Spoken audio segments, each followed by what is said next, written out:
Assalamualaikum warahmatullahi wabarakatuh. Hello everybody. Good morning, good afternoon, good evening, and good night. Please close when you watch this show.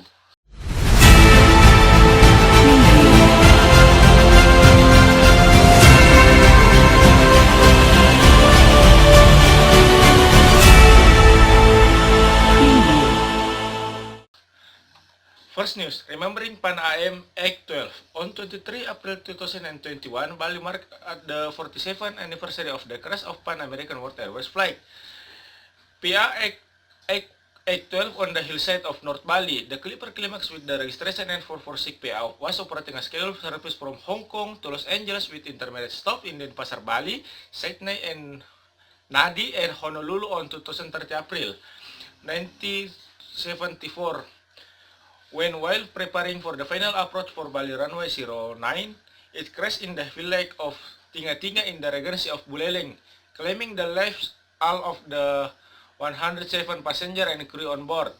The Boeing 707-321B report passing 2,050 feet to Denpasar, Bali, to Denpasar Air Traffic Control ATC at 2030 minutes past midnight on 2030 April.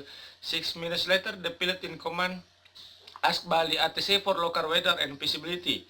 Bali ATC did not hear that final radio transmission from the cockpit of the ill-fated aircraft. Several subsequent calls requesting confirmation of location from Bali Airport Tower to PA 8112 to the Clipper Climax. When unanswered, the Bali ATC report lost contact with the aircraft, triggering an immediate search by a combined military, police, and civil air authorities. Reports from local villagers from the remote crash location confirmed that no survivor among the decimated wreckage of aircraft. Ketut Lastra, who is the son of the village head, was 3,040 years old. Approximately midnight around 23 Horsewita, he clearly heard the sound of the plane so close above him. When he got off the plane, lights were bright as if giving a signal he felt something was wrong. He immediately reported to the village official and soon heard the sound of explosion. Another witness, Ketut Netra, admit that the was not far from the scene.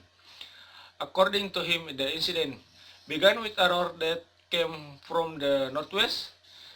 He rushed toward the direction of the sound. When he arrived, Ketut Netra saw that the plane was on fire and several crew members were thrown out. The remote hillside location of the wreckage and almost complete obliteration of organic and inorganic remain caused 300 rescue workers to spend for 5 days, starting from 2016 April, on the gruesome and painstaking task of bringing debris and human remains to the main road for their transportation to South Bali.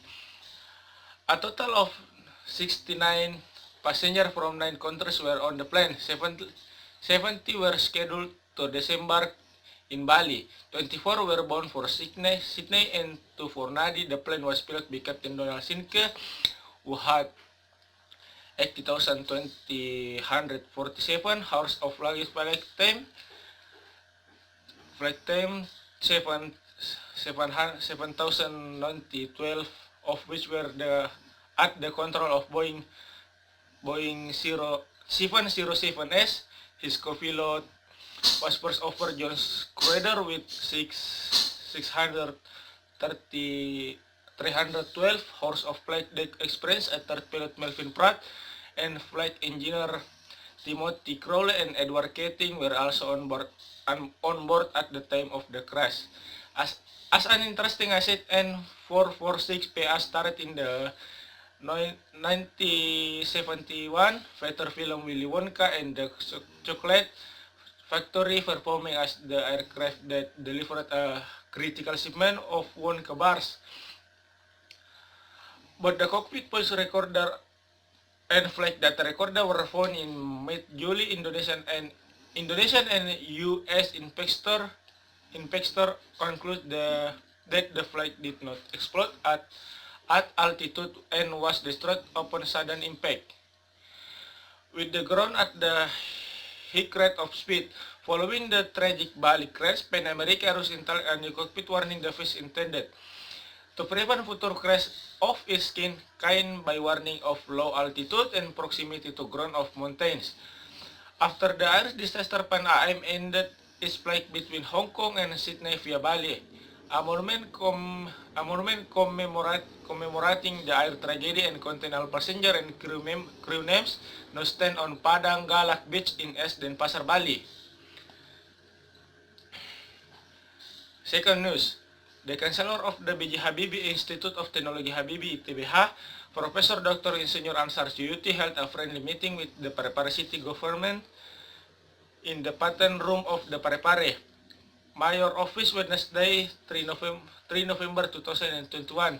The visit was received by the Mayor of Parepare to Pampawe, accompanied by the Regional Secretary Wana Saat and number of SKPD heads and heads of sub-district heads in the patent room of the Secretariat Office of the Regional Secretariat.